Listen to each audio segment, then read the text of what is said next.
What's up, guys? This is another episode of Off the Post. I'm your host, DJ Redcat Fred Durst, and I don't have my headphones in, so let me do that while I introduce these panelists. I just noticed that. Oh, Luke, how have you been doing lately? I've been doing well. I'm not seeing enough of the World Cup. I wanted it. It's just at a terrible time for us Californians. So I'm at work most of the time. I'm trying to catch up on the highlights in the evenings.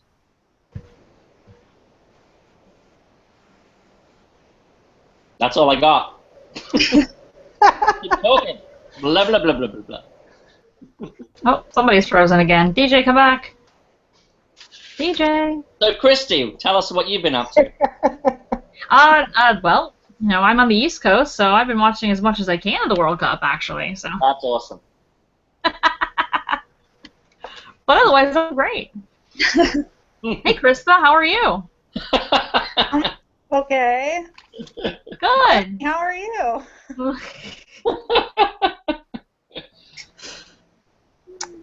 Well, so anyway, this is awesome. Let's I don't even know. Let's talk about DJ. Let's not say we did. That's mean. Let's talk about how DJ was probably listening to us talk and wonder where he is, and then all of a sudden he disappears. This has happened before. Little did you know, DJ also does part-time work as a magician, and should be reappear shortly. Oh, I think that's him. It's like I was really trying to find those headphones. Oh, I should have really never. had to look for those headphones.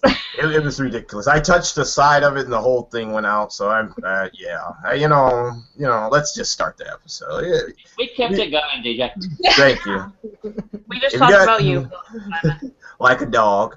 If you got anything you want to say, you can use the hashtag WoSoTalk. Also, we have these great stickers I'm going to try to give away. I want to mention these again from the Woso Shirt Company. We have a link to them in our description. I'm trying to give these stickers away since we didn't get to give any away. Can anyone see them? Okay. No, it looks backwards on my screen. Oh. They're fine. They're fine. They're fine. They're fine. So anyway, let's get to just talking with U.S. Women National Team, because I know that can't mess up like my camera did. We'll just start with expectations from everyone. I guess we'll start with you first, Christy. What were your expectations going into the game? My expectations was, well, I don't know. I had hopes and hopes on how it would go, but my expectations were that they would try to correct some of the chaos from the game before, considering the play or the play from Sweden's much slower than the play from Australia. So I expected a lot less chaos in the midfield and a lot less panic, which we got. In fact, almost to the point of falling asleep. They were moving so slow. So I guess my expectations were met to a certain degree.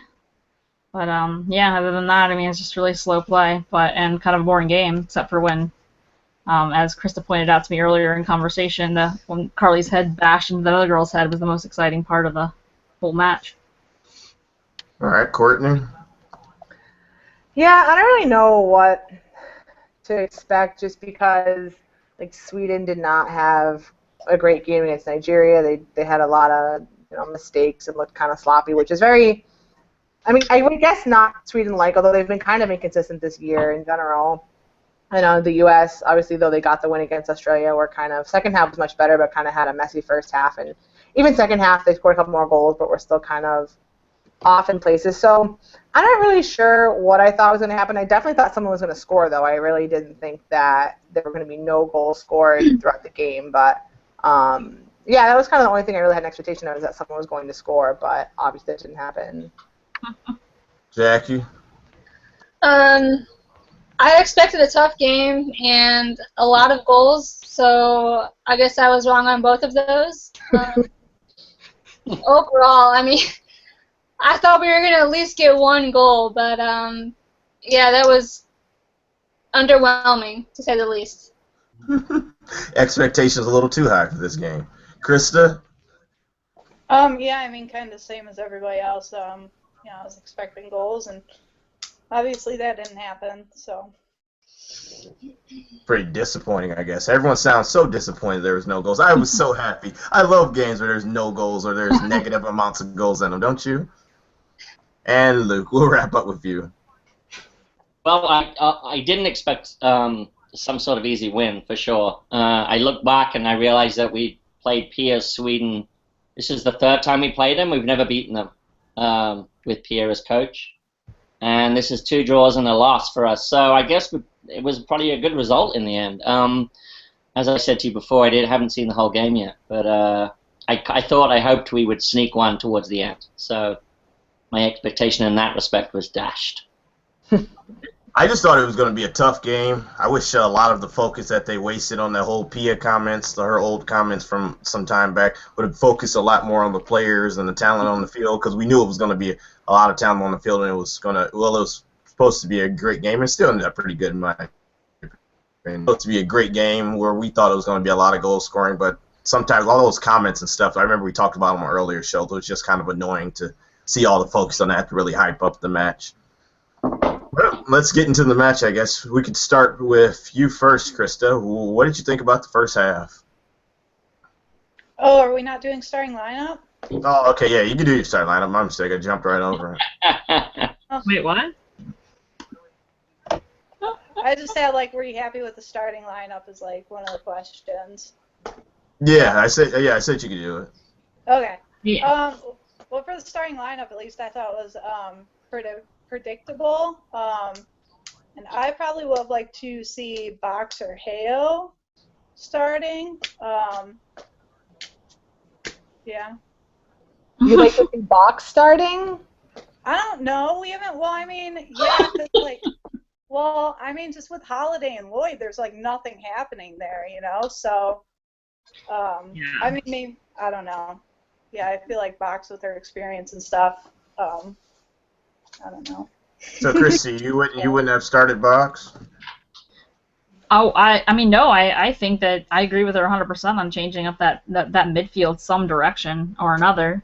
I would love to see what Box has left, honestly. I mean, I even as a sub late game, if you want to just get her on the field, but obviously the Lloyd and Holiday, neither of them are performing at this point 2 games in. Neither of them have done really anything at all. Certainly nothing remarkable, and which I'm kind of surprised, at least on the Lloyd end of it.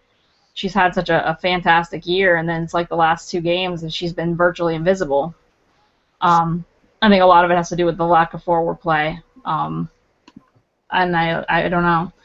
I would definitely give it a try. I would still, and I think I said this on the other show, I'd still like to see Tobin sitting in that role that Lauren's holding right now, just to see if she could do it, just to see if she could, run play through the midfield and just sort of keep things technical and still play a nice through ball, which she's capable of doing. So I kind of still want to see that. And Courtney, what lineup changes would you do, or did you like the lineup?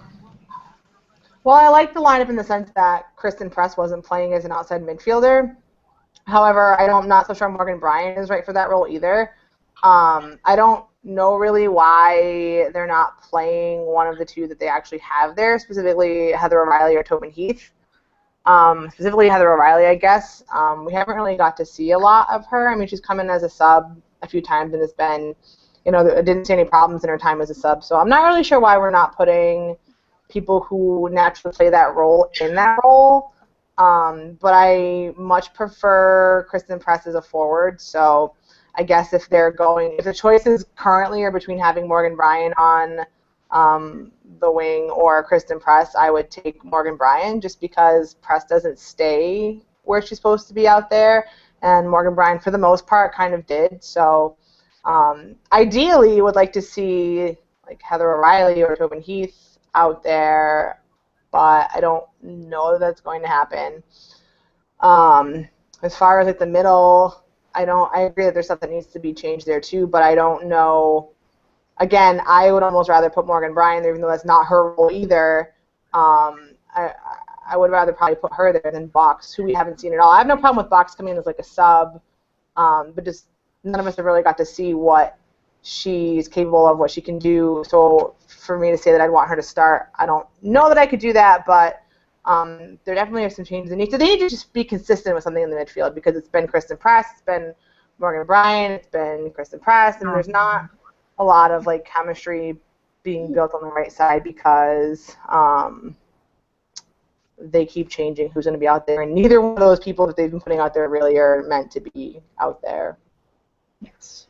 Yeah, that's my one thing with Press. Like I said, she ends up drifting up towards the forward position anyway and playing in that little central forward or center forward role. So it was good to actually see her there. And like I said, Morgan at least stayed out on the right side for the most part of the game. So I think it's like you said, it would be nice if they just put in Hale and Tobin and just not messed around like this. People that naturally like to play out in that position.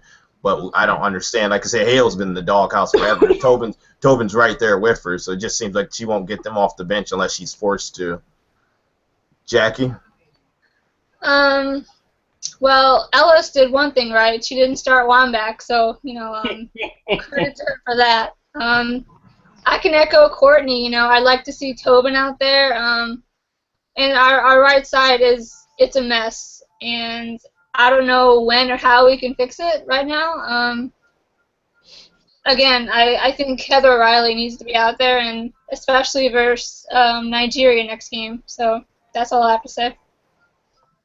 And let's go with you, Luke.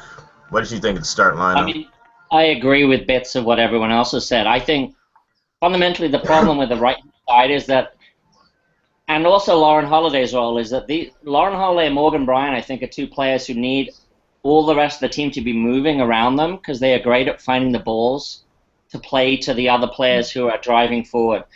But that you don't necessarily want that on the right-hand side. I think you want an attacking player who's going to take people on and create space for themselves, like Heath, like Heo, to match Pino on the other side. I would love to see Box as a defensive midfielder because I think every single other player in that position is naturally an attacking player. So they put in Holiday, who wants to get forward, and Lloyd, who wants to get forward, and everyone else wants to get forward. Boxy will be staying back and let the other players actually go forward comfortable, knowing that there'll be somebody back there.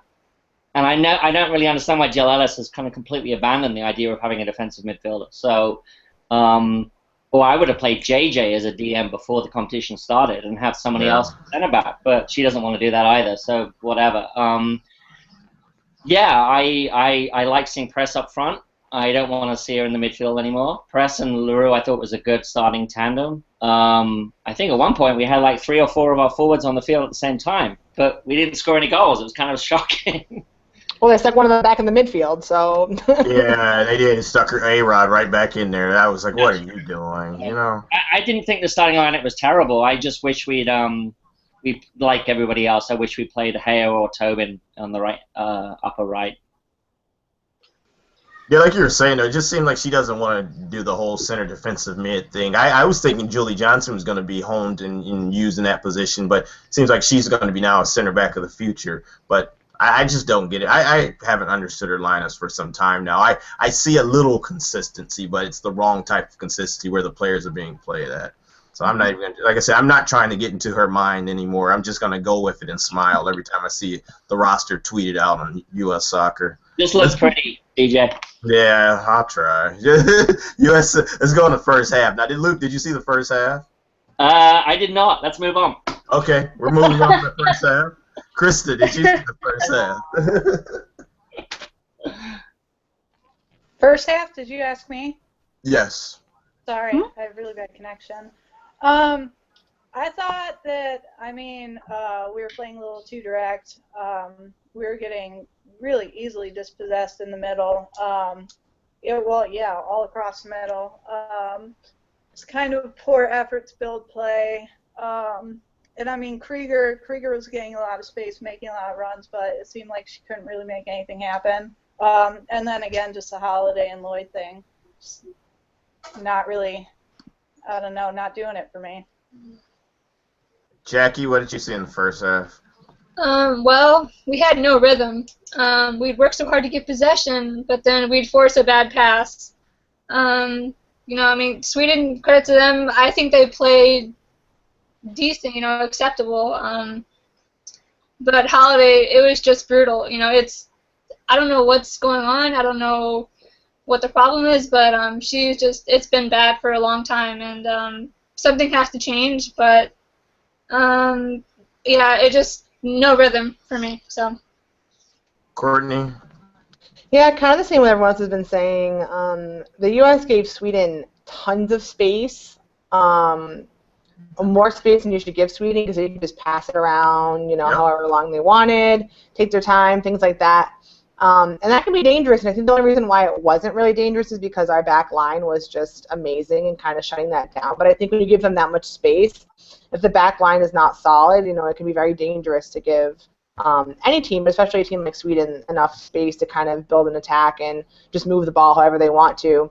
I agree that the right side was pretty wide open, and yeah, they didn't really get to do a lot on it, but it was nice to see like Morgan Bryan kind of staying where she's supposed to stay, like we talked about earlier. It's kind of nice to see Krieger have somebody to pass to. Normally, when if it's press up there and she's cheating in, you have Krieger running up and there's no one to pass to. So it was nice. There were some nice passes between Krieger and Bryan and press. Krieger tried to get the ball inside a couple times, which didn't quite find the players, but it was nice. Still a lot of issues on the right side, but it was nice to see. It was nice to see there actually be some play on that side and not have it be just Krieger taking the ball all the way down to the touchline pretty much and having nothing to do with it. So I think that was good. I think Allie Krieger in general had an amazing first half. Game in general, but specifically in the first half, I think she did a lot of really good things. As can be said for the fact that they didn't really get a lot of offense or anything like that going. But I think on both sides of the ball, she had a lot of good stuff going on, and it was just nice to see, although not successful, there to be the option to take it down the right side, which hasn't really been there previously. Yeah, as you were saying with the pressure or lack of pressure on Sweden, that started to make me a bit nervous early on, because if you give them all that space, like I said, they're just going to pass it about and pick their spot every time. They weren't moving, switching the plate enough really to really force us to shift and run around a lot, but they were still just taking their time, slowly looking for their spot, and I wish we would have came out and pressured them a bit more early on.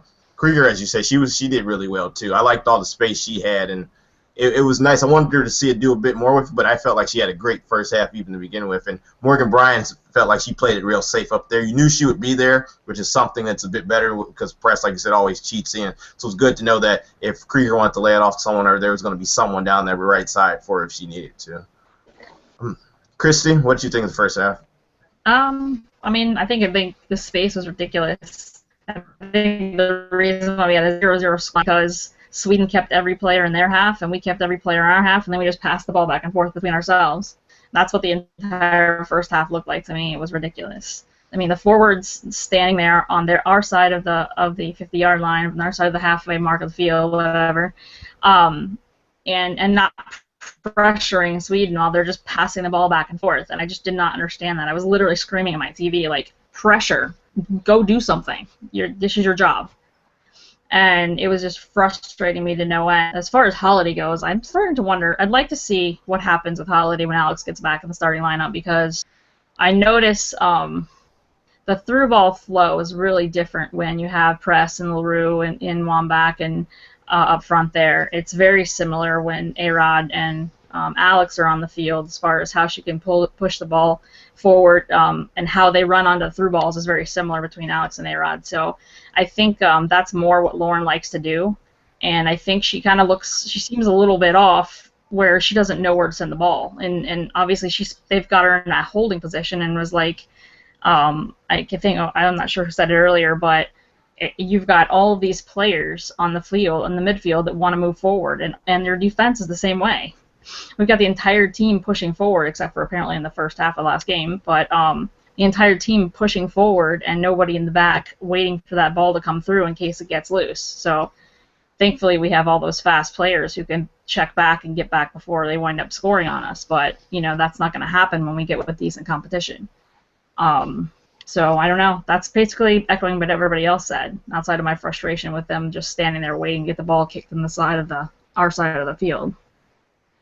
Yeah, and I felt like the only really two major talking points in the first half was, I remember the foul press, they made a big deal out of that, the announcers. They were saying, it should have been a penalty kick. But then we come back around and we see the ball that was kicked, and they were calling the handball for Sid, which I guess also brings up the point about how there's no refs near the nets or whatever, or behind the nets, I believe. And that's funny because I didn't think about that, because I naturally am so used to seeing them back there in a UEFA match a lot of times, and I was like, wow, there aren't refs back there. No wonder they're missing some of those calls right around here. So I don't know. It's real weird when I actually finally paid attention to it and saw there's absolutely no refs out there to catch a lot of those calls.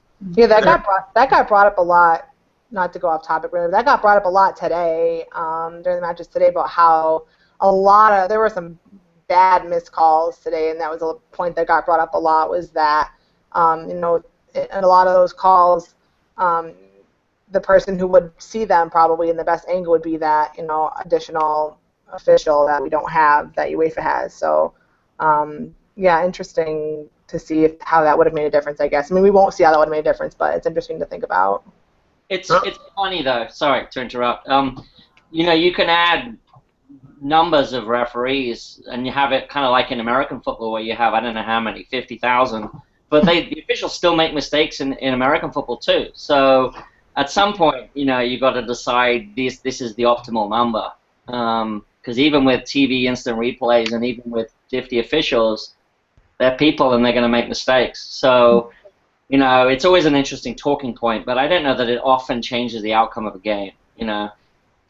The team is creating enough chances in the opposition's penalty box, that team should win anyway. Yeah. If you don't score, you don't score.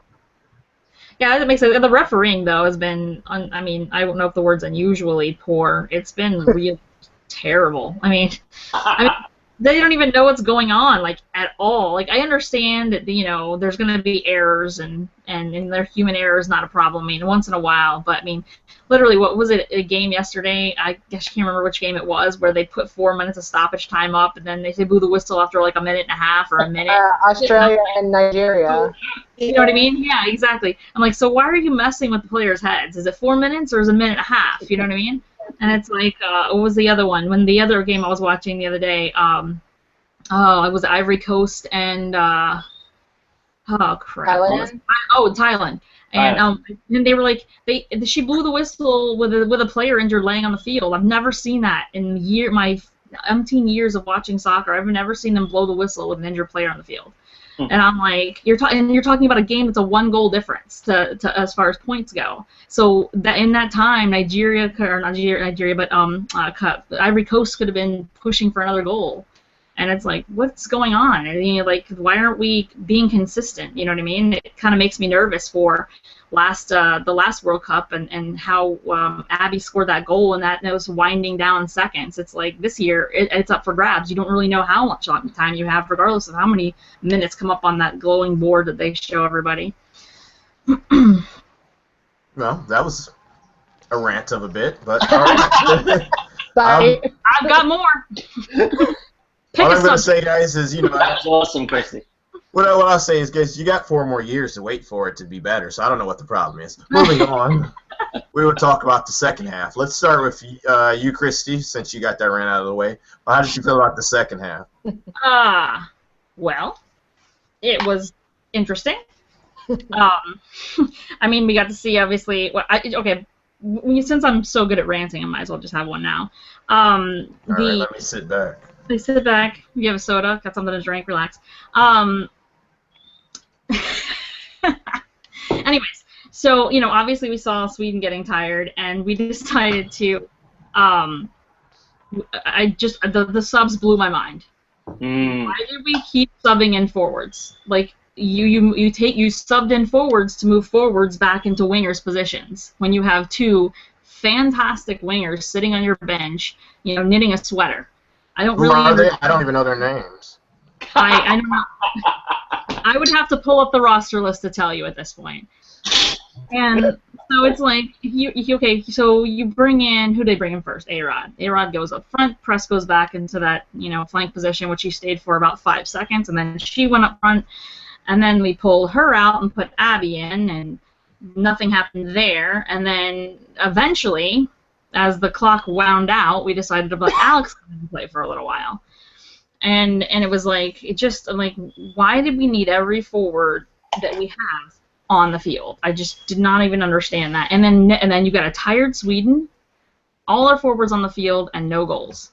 So that's all I have to say to that. For some reason, if you watched the Premier League last year, to me it reminds me of just a little bit of David Moyes a bit.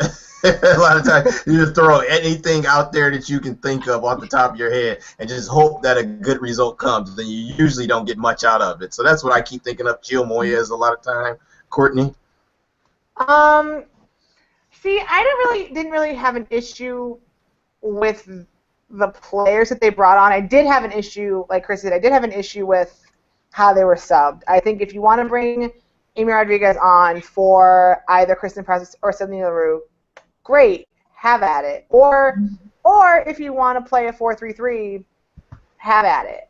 But to bring in, and it kind of just revolved. It was like Rodriguez went in for Brian, Press went to that play, like the flank, and then I think Abby went in, and then like Sid went to the side, and then Morgan went in, and then like I don't know. And granted, none of them actually played necessarily like a true flank position. They were kind of somewhere in the middle. But like that is what I don't understand. Like I don't have a problem. If you want to get all your forwards playing time, fine. Like go for it.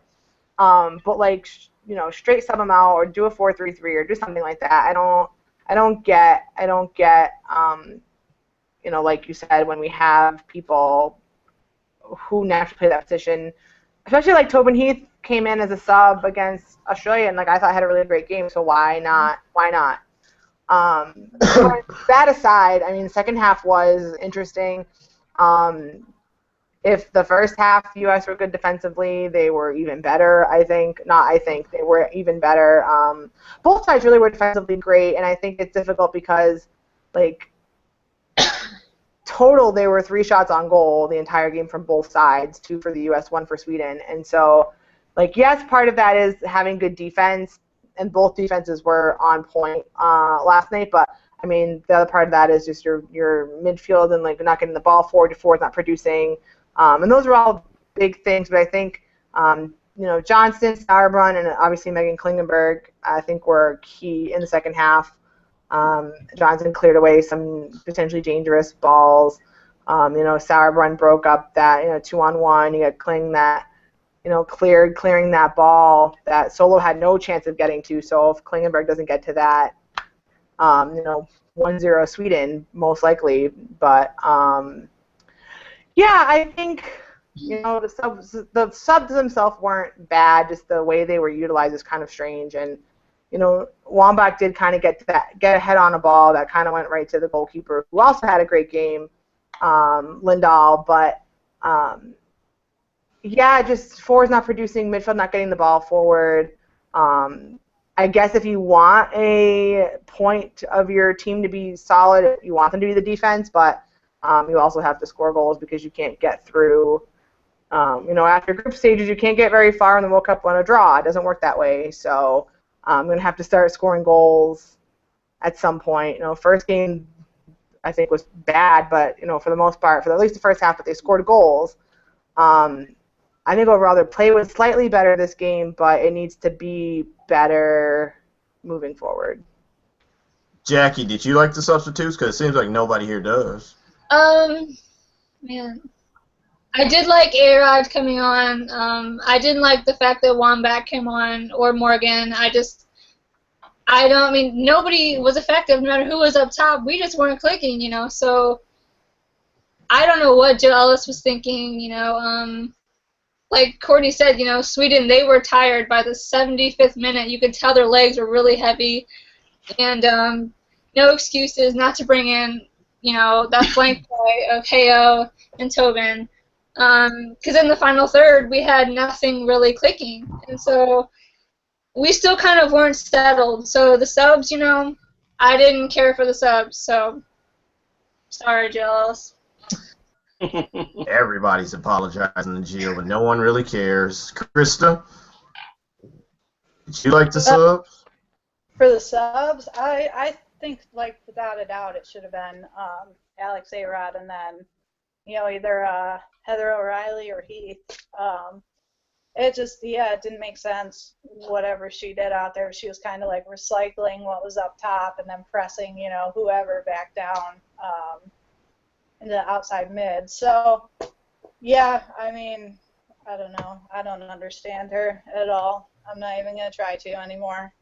I just felt like if you're going to go bring in Abby, then you should have had Hale, Heath, and I even thought about this. I said, why not even throw out O'Hara, because she's going to cross the ball inside and just Rapinoe started getting down there and crossing in balls. So if you're going to play with Abby, put in 2 people that are going to cross the balls in and just start crossing them away to Abby and just hope for the best. If your plan A, if that was your plan A, wasn't working. So I mean, I just don't get it. I was happy with A-Rod because I remember I wanted her actually to start A-Rod, to be honest. So it was good to see her actually get out there. But it was like 5 minutes up top, and then all of a sudden she was out on the right side, I guess. And then what were we playing, a 4-2-4 or something? I don't know.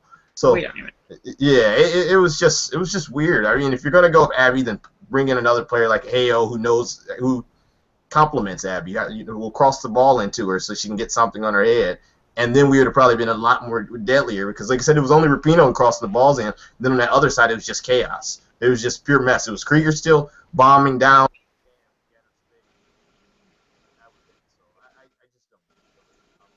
Krista, what was your take on the overall performance of the team?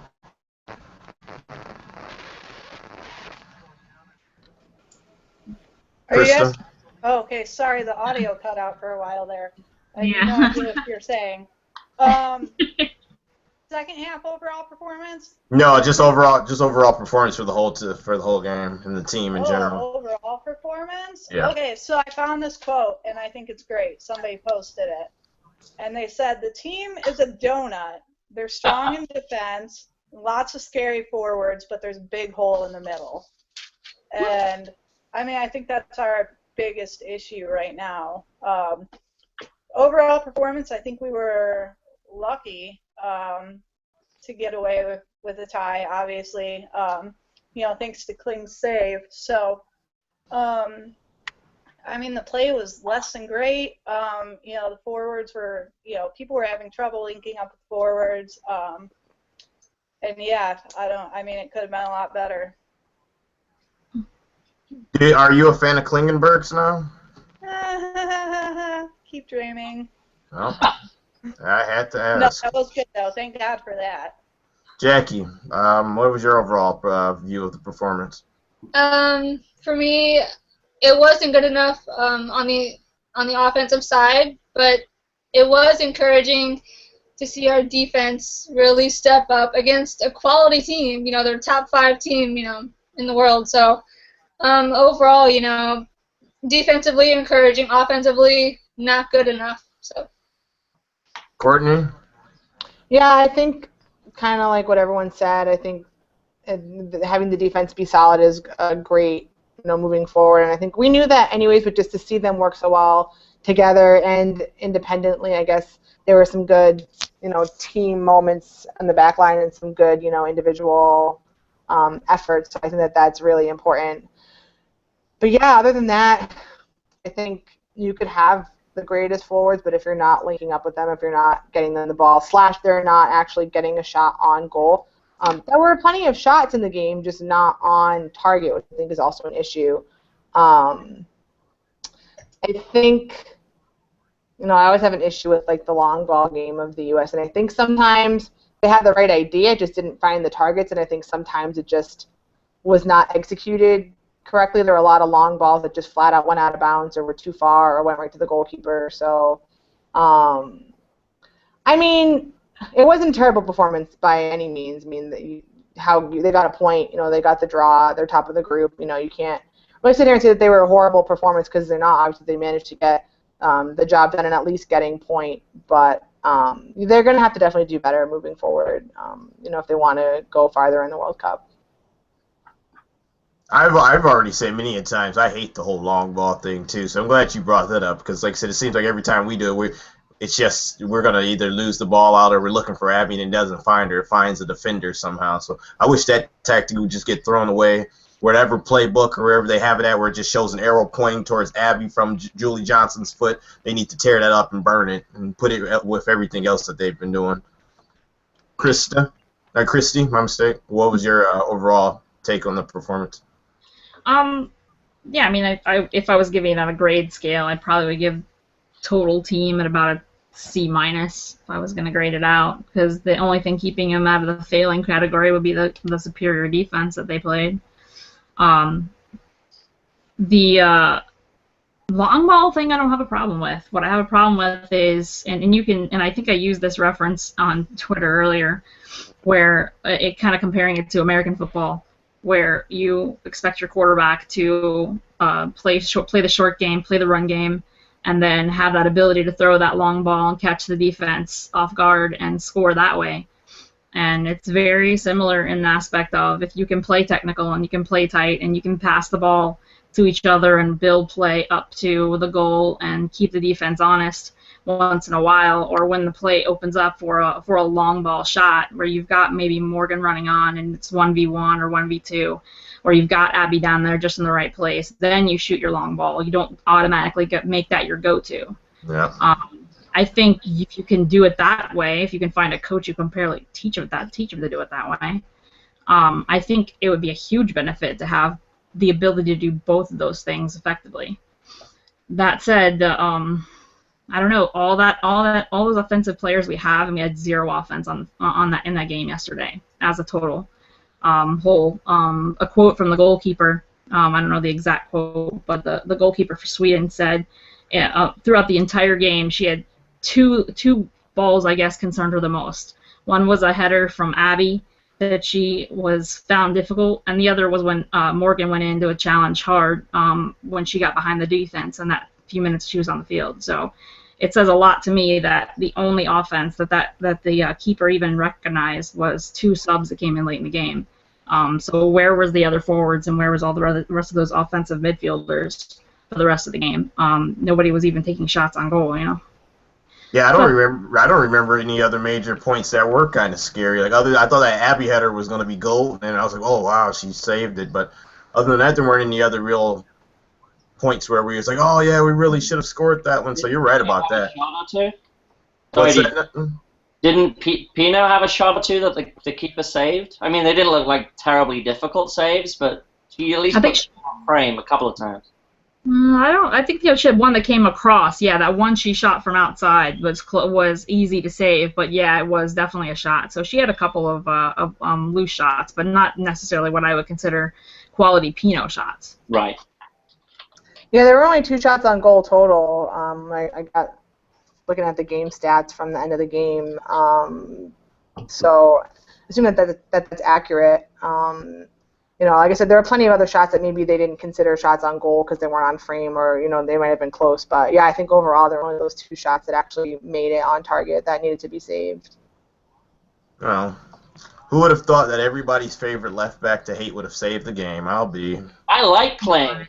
I don't hate Kling either. So. I love him. Well, tell that to a few of the other panelists. Moving on. Moving on. I don't hate her. I just don't think she's left back. We can have that discussion another time, everyone. That's another day. Let's look a bit at Nigeria for you guys. We're going to do our preview show about them on Monday. If you want to check it out, there might be something there that you want to see, or someone there you want to see. That's all I'll say about that, with a little sly wink of my eye. What have we seen from Nigeria? Let's start with Christy. I don't know. I think you're looking at another team that has been inconsistent, but you could say in the same matter that Australia was, where Australia can have moments of really good play and can score goals. I think Nigeria is the same way. I think Nigeria is a lot more physical, which concerns me with getting some players minutes in the game. I know it's not a huge deal. I mean, we can lose. I think from the stats it says we can lose by a goal and still get through without any problem. But who wants to lose a game in order to get through? I think we should beat them. I think it's going to be a low score. But I just think they're just a really physical team, and we don't traditionally produce a lot of goals well against a team that is very aggressively physical. So I'm hoping I'm wrong on that. And the sad part is we haven't produced a lot of goals in some time, so this is even scarier. They're going to start putting negatives on the board if we play against them. Courtney? You can give a little view since you're going to be on the show anyway, so give a little bit. Without getting too much into it, I think that, there's obviously some players to watch on Nigeria, which we'll talk more about on, the preview show, but Oshawala is one for sure. Keep an eye on. I think, honestly, she was probably one of the only players who I thought did really well against Australia when they played them yesterday. I don't know what day it is. They played them yesterday. I think they're very unpredictable, which could be dangerous for the U.S. I think they looked very good against they had mistakes against Sweden also, obviously, but they looked fairly well against fairly good against Sweden. Sorry, we don't get to see a lot of Australia, so I'm not Australia. Wow, Nigeria. We don't get to see a lot of Nigeria, so I think first game a lot of people were like, wow, they tied Sweden. That's crazy. And they just didn't really play well at all against Australia, other than I think, like I said, Oshuala. I think they're going to be, they might be tired. I mean, they did use some subs finally against Australia, but like he made no changes. I don't know if he used any subs against Sweden, but they made no changes to the lineup. And, you know, their subs kind of got some time, but he's either going to have to make some substitutions against the U.S., or I feel like they're going to be a very tired team because they've just been playing constantly most of the time. Right. Yeah, that's the major thing. They were saying that they think they might be a bit tired, so that's going to be a thing to watch for. Since I mean, that first game they didn't make any substitutions at all. They were just going all for it. But they're going to have to make some substitutions now, or it's going to be real bad game for them. Jackie, you're going to be on that show too, so you don't really have to go too in depth. But tell us what you think.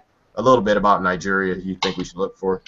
Well, they're tough, physical, and they have a lot of speed. So this will be a test for our backline, I think. Interesting stat: the coach for Nigeria didn't make a sub until 142 minutes into the World Cup. So yeah, they're tired, and they showed it against Australia. So it's good for us, but we have no idea how deep they are. I don't know if they're that deep. Maybe that's why he didn't sub. So kind of a mystery, really, what's on their bench. So we shouldn't take them lightly, I don't think. So I'm predicting. I'm not going to say it. Never mind.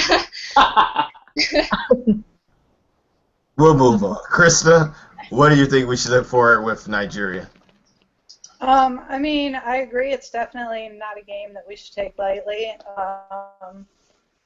I think it would be cool to see Hale get some minutes in there.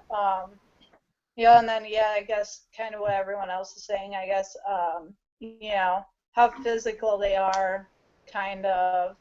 I don't know. It worries me. I don't know if you want to get into this now, but we had a question on Tumblr asking about, it was talked on the after show last night, about whether we should hold Morgan back for the game against Nigeria because she's not 100%. And then with how rough they played against Australia, you know, if we would agree with that or not. And I mean, yeah, definitely. That would be a game I probably wouldn't put Morgan in for. Okay, let's get into that question then right now. Would you put Alex in that game, Luke? You're asking the wrong person. I would have put Alex in the Sweden game probably instead of Abby. I don't really understand. I mean, I didn't watch the whole game. I don't understand why you put Abby in against Sweden when traditionally she hasn't been that effective against Sweden. And Alex has been very effective against Sweden. So why you save her for the last 10 minutes, I don't really understand. But that aside, yeah, I'd probably sub her in maybe to start the second half. Or much earlier, at least. Not the last 10 minutes. No, strikers can't do anything in 10 minutes. They need a little bit of time to get into the game. You know, in the last 10 minutes of a game, bring on a defender, bring on a defensive midfielder. Sure, preserve a victory or whatever. But I don't see the sense of bringing on a forward in the last 10 minutes. I think that's ridiculous. Unless it's a must-win game, sure, why not? As for Nigeria, I'm going to be there. Well, that's cool. Yeah. I'm flying up on Tuesday, and I think we need to remember Nigeria has to win the game. So, you know, they've already been pretty exposed in the back, and all I can see is they will be even more exposed in the back because they're going to be a little bit desperate. So it should be a game where we're able to score goals. Now, whether we can or not, obviously, is a question, but I have a fairly good feeling about it. All right. I think we match up in defense physically pretty well, and I think we match up with speedy forwards pretty well. So that's my sense. Now let's go back to Jackie. Do you think they should have played? What was the question again? If they should have played, they should play Alex in the Nigeria game. Yeah. Yep. I think I'm going to agree with Luke and say I would have kind of maybe liked to see her a little bit earlier. I know earlier I said maybe not, but now thinking about it, I would have liked to see what kind of shape she's in and, you know, how she's feeling, you know, with the turf. So I would have liked to see her maybe 25 minutes, maybe. Courtney? That's a really good question. I understand why there'd be a concern about playing her against Nigeria, especially because they are so physical. They have to win the game. I can see people potentially being concerned about not wanting anything like her to get injured or anything like that, just because they are such a physical team. However, I think that if you would like to have Alex Morgan be Alex Morgan throughout the remainder of this tournament, I think she's going to have to get minutes at some point. I agree with what was previously said that it would have been great for her. She did come in. She came in late against Australia, and when she did come in, they kind of were at that point where they were like parking the bus kind of and weren't really, you know, giving her any chances to run forward or really giving her any chances to do anything with the ball. So I feel like those were kind of wasted minutes because she didn't really get a chance to do a lot. And then, you know, in the time she got against Sweden, same thing. They weren't connecting with her. She didn't really get a chance to do anything either. So I think I could see both sides of wanting to play her or wanting to not play her. I think if you want her to be effective throughout the remainder of the tournament, though, like she has to get minutes at some point. So I think that they probably should play her, but I can understand why they would be concerned too, or why they potentially would not. And we'll finish with you, Christy. Yeah, it's sort of one of those things that I go back and forth on. I think that Alex is vital to this team's success the rest of this tournament, and I think that most people echo that. But the thing is like Courtney says, she needs minutes. Her finishing is rusty. But I mean, the way the rest of the forwards have played, you know, is it any rustier than that? Is my question. I think the mistake was made against Sweden, where you had a team that was complementary to Alex's physical, you know, needing to be a little less physical, and that you should have maxed her minutes against them. You should have brought her in at the half, or maybe when you brought A-Rod on, maybe you swapped, you know, brought her on at that point, A-Rod just a little bit later if you really wanted to stagger them. You know, give her a good chunk of time out there, and we may have seen a different result. You know, maybe we wouldn't have. You know, you really can't say, obviously. I know that she put a lot of pressure on that defense immediately, but by the time she really started to get into the flow of the game was over. So, kind of like what Luke said. But, I mean, as far as a forward, you know, Alex's big thing last World Cup was coming in the last 10 minutes and pulling a goal out of nowhere.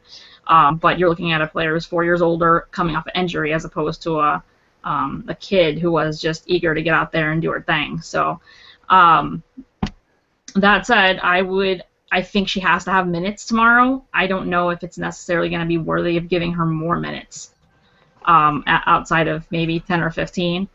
If you're going to play her longer, in my opinion, she should play, and I know it's going to sound horrible for me to say this, but she should start, because that's when Nigeria's fresh and they're not as stressed and they're not going to be nearly as violently physical as they are at the end of games. And that would be my only motivation to starting her. Yeah, I guess this ties a little bit into what I was thinking about Nigeria. I mean, I guess if you don't start her, then at least give her, I don't know, can she fit enough to go a good 30 or 45 in the second half? Just so, like you said, because I don't like the whole thing. Like I think, Luke, you were saying about the fact that you can't put a striker in for 10 minutes. That's what I felt with A-Rod, 5 or 10 minutes up top, and then just take them and then move them. You're not really going to do much at all within that. You need a chance to really get into the flow of the game as a striker, and then you get some service. It was just like, I feel like that would be good for Alex. Maybe if she had some extended run. Her and I wanted to see maybe A-Rod get a little extended period out there to actually see what they could do within the flow of a game when they're actually a bit more comfortable and settled in. But all this subbing in and out, we're really not, I feel like we're not getting a feel for the World Cup. They're not getting a feel for finishing or anything else, and we're not getting a feel of how they would be within the team if the team actually played with them for an extended period of time. So maybe, yeah, I'd say give her probably, if she can go 30 minutes, give her a good 30 minutes. And let's see what happens. Later on when Nigeria's probably worn out a bit more too, and she'll just run past most of them anyway. So we'll see. That was a good question. What was the other question we had from Tumblr? It was something about the yellow card in the Canada game and how they gave it to Sesselman, but it was supposed to be for, who was it, Chapman, I think? Yeah, it was supposed to be for Chapman. I don't know how they got those two confused. They did fix it though. Yeah, did they they? did fix it. And then they wanted to know if they played in the NWSL, and I know Sesselman does, right? Yeah. For the Dash, yep. And doesn't Chapman play for Houston, right? Yeah, they both, Sesselman and Houston both, Chapman both played for Houston, I think. Okay, and then the last part of it was our opinions on how Canada is doing, and then they said, to me, they're barely getting by. Yeah, I'll go first if that's all right. They haven't really. All right, yeah. I mean, they haven't been impressive, really. Canada. Sophie Schmidt's really stood out because it seems like they're really trying to make her be an impact player that really helps the offense and connects the play. But other than that, not a lot of their players have been really impressive. Sesselman has looked rough at times. I like Kadisha Buchanan. She's looked pretty okay for a young player. She's looked really good for a young defensive player in this World Cup. Sinclair is really dependent on her service and it's really, so it's not really, it's like hit or miss. You really can't tell if she's going to be on when they get into bigger games. Tancredi's done nothing, I feel like, so I feel like she hasn't done much at all. Who else in their team really saw? Really, it's been Schmidt for me that's been a standout player, and Buchanan. Luke, what about you? How have you felt about Canada this World Cup? Yeah, I think they're really missing Matheson. She's the creative edge that they have, her and Schmidt, and she was listed as a sub, so I'm kind of surprised to see that she may actually come onto the field next game. They're going to obviously have to be sort of gentle with her, but she's really a vital piece for that team, I think. And the other player I think they should play is Jessie Fleming. Just because she's hungry. like Morgan was 4 years ago. I throw her on. She's gonna do something for your team and give them a spark. So those are the two players I would like to see Hardman put on the field. Herdman, rather. I was happy that Fleming was actually even brought onto the roster. I feel that's great that they're bringing. So they brought so many young players like that along with them. Buchanan is awesome too. She's a great player. Yeah, I think she's going to be a good one for the future too. I rate her highly. Krista, what have you thought of Canada's play so far this World Cup? I mean, yeah, same as everyone else. Kind of, it's been, less than impressive. I agree. Matheson. I think they're really missing Matheson, but I mean, they need to get out of their group. I'm pretty sure if they lose next game, I don't know if they'll make it out because it's 4-3-3 right now. And is it China and the Netherlands play next? Mm-hmm.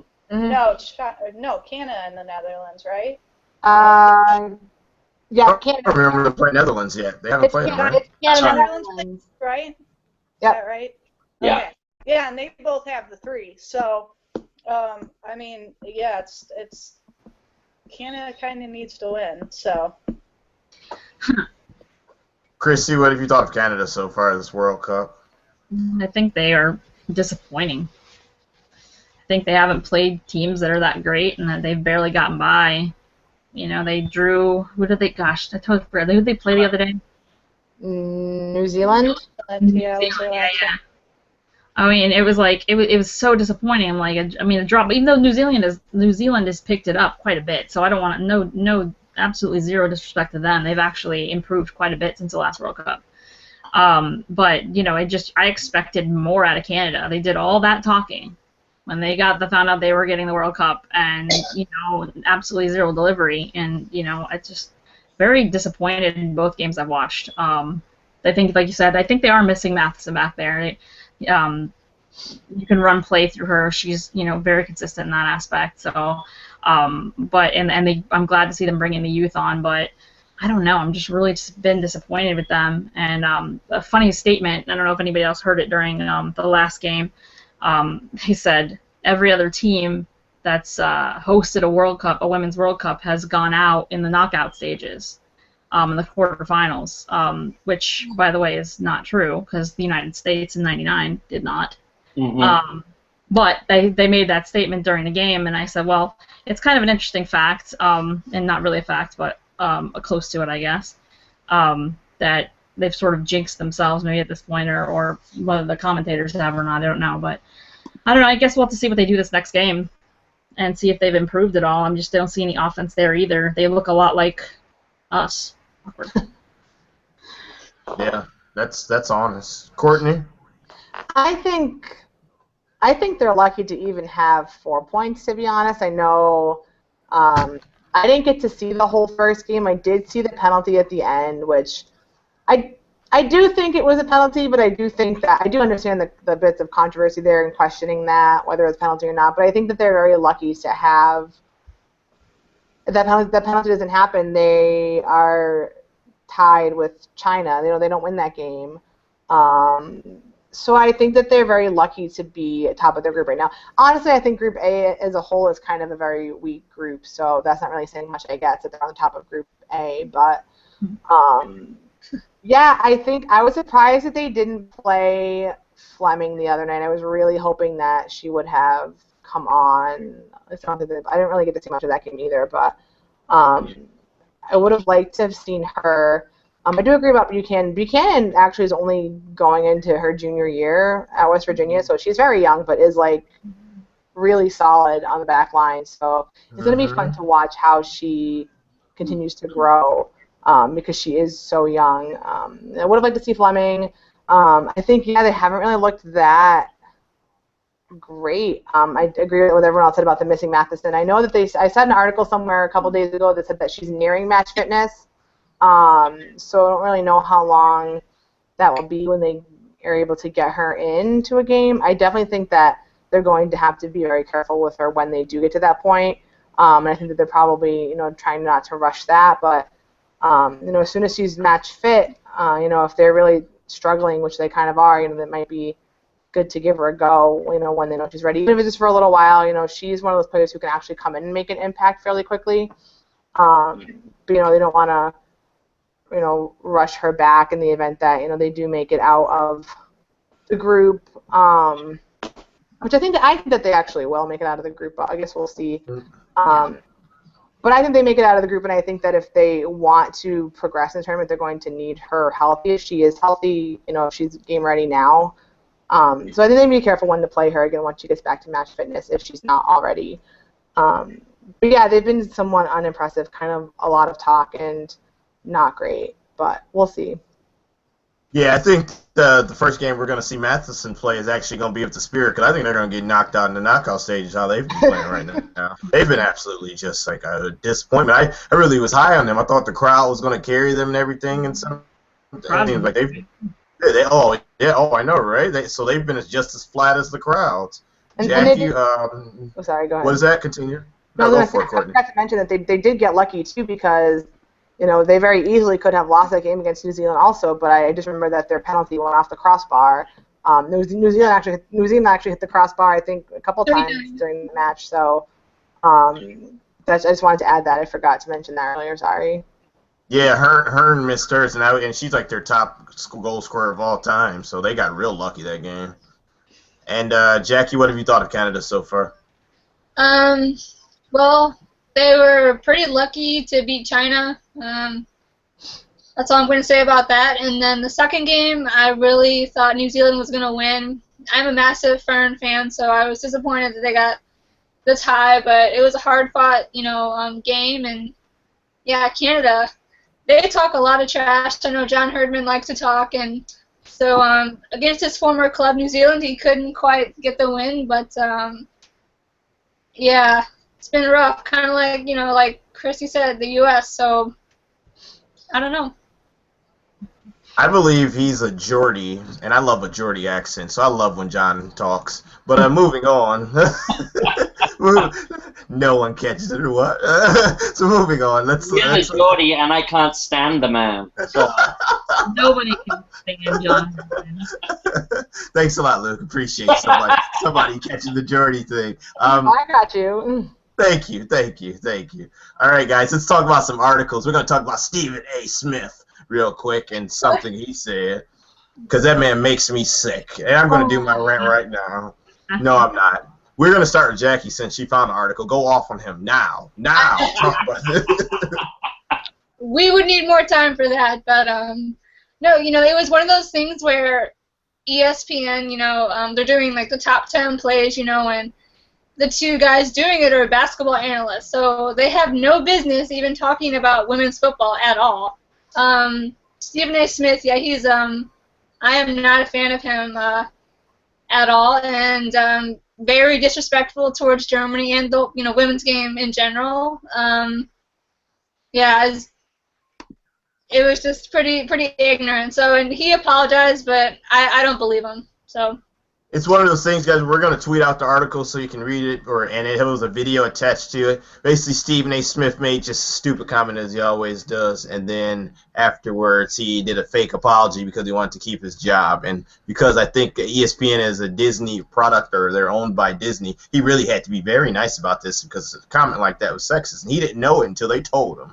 So, Courtney. If he didn't know it until they told him, then he's got bigger problems. Courtney, what would you like to say about this man?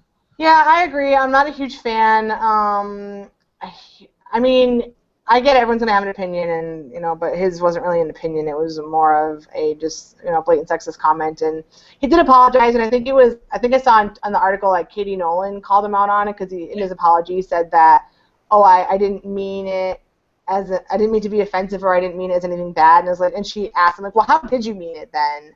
I don't know how you don't mean that offensively, and so I agree with her, and I'm glad she kind of called him out on it because I do think that his apology. Granted, it's hard to determine the sincerity of an apology on Twitter because it's online, and it's very difficult to determine that sometimes. But I feel like it's one of those things. They were like, "Yo, you need to apologize," and so he did. But I mean, I don't think he cares really. I think they told him to apologize, so he did. I think that he doesn't care that he was offensive or sexist or whatever. I don't think he really. I'm not a huge fan, but I was glad that Katie Nolan called him out on it. It was kind of like, well, if you didn't mean it offensively, what was your intent then? Like, what was your point of making a comment like that then if you didn't mean it offensively? I don't really have much more to say on it. I've just not been like a huge fan of his. He often says things that I seem are very insensitive and ingenuine. So, but He supports domestic violence, so that's kind of a summary of who he is. So, yeah, unfortunate. So, Luke, how do you feel about people when they make these type of comments? What do you think ESPN should have done with them? Well, ESPN seems to have taken the role of, we didn't get the World Cup, so we're going to incite everybody. They had the Keith Olbermann rant about Hope Solo, and now they have Steve Smith saying something that's pretty much on a par with "Make Me a Sandwich." So, I think that's almost like and then they can obviously criticize him in public and say, well, that was a very naughty thing you did, Mr. Smith. But I kind of think like it's a rating strategy. Maybe they're trying to play to the provocateur to get some viewers during the World Cup. I don't know. I started to think that too about them, like they wanted to get some viewers somehow. I mean, they get a ton of viewers anyway, but I mean, it would bring in some type of World Cup viewers, at least even if you're angry or something, and you're like, oh, I'm going to turn to just see this jerk and see what they're saying or something. But I like for Steve Smith and maybe Julie Foudy to have a panel together where they can really discuss what he said. He just makes some more bad comments, so I would love to see that too, and see him get punched in the face. Krista, what did you think about the comments? Yeah, I mean, I think it's sad. I do kind of agree that ESPN seems to, I don't know, be hyping things, making things a bigger issue, focusing on all the negative, and maybe it is because they didn't get the rights. Fox has, whatever the rights for the World Cup. I'm just kind of sick of it all, like focus on the game and the play and stuff. Mm-hmm. There's so much surrounding all this, like, negative, all these negative things surrounding the game when, like, that shouldn't be what anyone's focusing on. So to me, it's just kind of sad. And Christy, are you a fan of Stephen A. Smith? Hey, remember when ESPN used to be a sports station and not like a soap opera? I can't remember, so. And that's kind of what it is. It's like ESPN used to be all about sports, now it's all about sports drama. So I guess this sort of falls right in line with the way they sort of do business now. So, I mean, how many different people have been suspended for something they shouldn't have done or said from ESPN in the last, 24 months, the last 2 years or so? I mean, I probably can't even count them on both my hands. So there's always something going on, and it's horrible. So I mean, ESPN obviously doesn't take it seriously, and that's my opinion on it. If you're going to keep someone employed that repeatedly makes comments that are sexist comments or comments that are in favorable of violence in any way, and I'm pretty sure, I could be wrong, that he's jumped on some sort of racism bandwagon before as well. So it's not like where do we go? I'm sorry I laughed. I'm sorry. It's like the guy's always on there for something other than talking about sports and and score lines and positive things. It's always something negative. So if that's how you're going to run your organization, then I'm sorry if you feel bad that you didn't get the World Cup. But in my opinion, they didn't. Last World Cup, the coverage on it, I think, was horrible. I think that they gave it second-grade coverage. And I think that Fox committed to making Women's World Cup as frontline as the Men's World Cup to show that, and really give it the attention they deserve, that it deserves, and it hasn't had since the '99 World Cup was here, where it was on primetime television. We watched our game on Fox the other day. I can't remember the last time I saw a women's soccer match on a core prime station. So that said, maybe ESPN needs to step up their game business-wise, from a business perspective instead of from a drama perspective, and then maybe they'll have a better viewer base, and maybe we'll all be happy with them again. But right now, I'm mad at them. Darn it. All right. Well, don't you know, guys, how I told you might see something you might like on Monday? Well, I'm going to tell you what that is right now. Stephen A. Smith is coming on air, and he's going to be here with all of us. So if you want to see him and Jackie talk about stuff, tune in. I think I might be busy on Monday now. Something just came up. I'll be here. Bring him on. All right, and Krista had an article that she wants to. I don't know if you want to talk about it, but you want to tell everyone about it. What was the article about, Krista? Yeah, I don't know really, what we could say about it. But I shared it on Facebook. A lot of people saw it. So it was just like, why you should care about women's soccer, pretty much. And it was, I have it in front of me. Hold on. So it was pretty much, just saying that, during the Men's World Cup, if you logged on to like Twitter or Facebook or whatever, you can find real-time information throughout the whole tournament as to like what's going on. And if it was like something that you were interested in, it kind of like redirected you towards things, in that category, whatever. For the Men's World Cup and how, there isn't as much coverage. And speaking of ESPN, I found a quote in here that said, in 2014, ESPN's Sports Center dedicated 2% of its on-time air to covering women's sports. So, yeah, it's pretty much, just, I guess, comparing how the Men's World Cup was covered as opposed to how this one's being covered. So, I'm sure we can have DJ post the link for it later on if anyone's interested. Yeah, so I wonder what the percentage. What's that? I wonder what's what the that, Christian? percentage on Fox was for the last since they've announcement. Did they have that information available? Well, it said the only other thing it said, I think, was that 3 local Los Angeles news networks did slightly better, devoting 3.2% of their coverage to women's athletes. So, yeah, nothing about Fox, but 3.2% is kind of making it sound like that was, one of the highest ones. So Yeah. I think that I don't have percentage news or anything like that, but I just was looking at stats today that said that I don't remember the exact number from the USA-Australia game, but I know that it had hugely high TV ratings, and I know that I saw today, I think it was 4.2 million people watched USA versus Sweden, and it was the most watched soccer game in Fox history. I think it even beat out the Champions League final, I think it was. So I know that leading up to this, there was not necessarily a lot of coverage on it. Although I do think that, they did have a media day, which they haven't had before. They did have, they were on Good Morning America and stuff like that. So I think there was slightly better coverage, but I understand the point of the article. People still don't really know to the extent of the mail, and it's not covered to the extent of the mail, but I think the fact that 4.2 million people watch USA versus Sweden,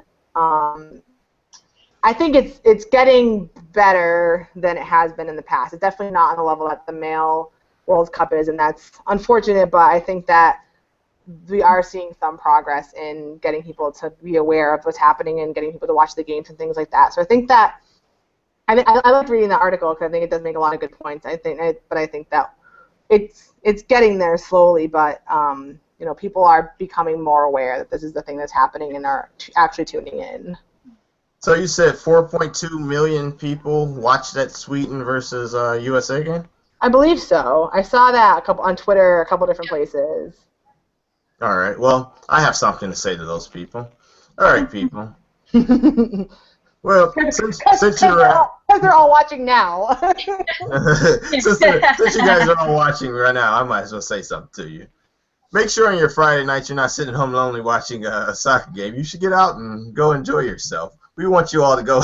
I'm sorry, I want to tell people to get out. Why are you sitting at home on Friday? I should, because I'm watching the game. You shouldn't. We tell you about the game. All right, moving on. So anyway, anybody have any? They should sit at home and watch the game. Oh, what are you saying? Oh, I'm sorry. Yeah, stay home. Stay home, watch the game. Sorry. Anyway, guys, you got anything else? You want any articles? Anything else? Luke, you got any sandwiches for us? Sandwiches are good. I'll make some in a minute, guys. I'll have them FedEx right over. There was a tweet earlier that I found earlier in the week, and I can't remember her name. And I gotta find it. I'll retweet it on my account again. Was a woman who had tweeted about how she referred to the viewership of or people watching. Let me see if I can remember it. Sorry. More people watched. She found it depressing. There we go. Oh, yeah. You know what I'm talking about? Yeah. Was it Ann Coulter? It was Ann Coulter. That's her. That's her. I was so yeah. Don't get me started on Ann Coulter. She's I was like, are you freaking kidding me? What kind of freaking woman are you? And even a human being, not even a woman. What kind of person are you? Yeah. So anyway, not everybody knows apparently what it is, but she quoted, or she was quoted in her tweet saying that she found it depressing that more people watched a women's soccer match than watched the Kentucky Derby, and it was her. He was very bent out of shape about that. She's quite upset.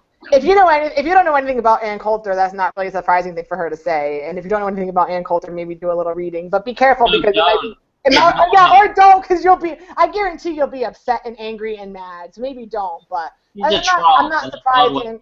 I'm not surprised she'd say something like that. It's so sad. It's so sad. She really hates women's soccer for some reason. She was the one who said something about soccer fans are all immigrants. No true American watches soccer. Oh, yeah, I remember hearing that from someone. That was her that said that? Okay. Wow. Yeah. Clearly she doesn't really get out much. That's crazy, because I remember hearing that comment, and I was like, what idiot said that? I remember I was so angry about it. I was like, a ton of us like football in this country. Why are you getting mad that we watch it and stuff? Like, we're not all immigrants. Like, some of us are. I'm here. I mean, I'm here illegally. My green card, I don't know. Anyway, move on. Yeah, I was born in California. That's still part of the country, right? All right, guys. Well, I guess that's everything, unless you got any more like Ann Coulter news. No more Ann Coulter news. Oh, everyone hates her. I got to read up more on this chick. I've got a name for her, but it's not. This is a PG show, so. Yeah. Goodness. All right, guys. Well, let me tell you about the other little contest for these stickers. I'm trying to get rid of these stickers from Moso Shirt Company because they're sitting around the house, and put those right there for you real quick. So, guess the score of the Nigeria game. Maybe if you guess 0-0, you might win one. And God, I hope not. and then we'll send you a sticker. Whoever gets the score right, we'll send a sticker. If you guess the who's going to score the first goal for us, we'll give you a sticker. So there's two ways to win one, and then we're going to have other stuff going on in group stages. As you know, the contest for who's going to be the top goal scorers for top goal scorer in group stages is already closed. I gave you even an extended period, and it's like kids turning in a term paper. People at the last minute start saying Rapino. I'm like, oh yeah, that was a good guess. Why didn't you say that first?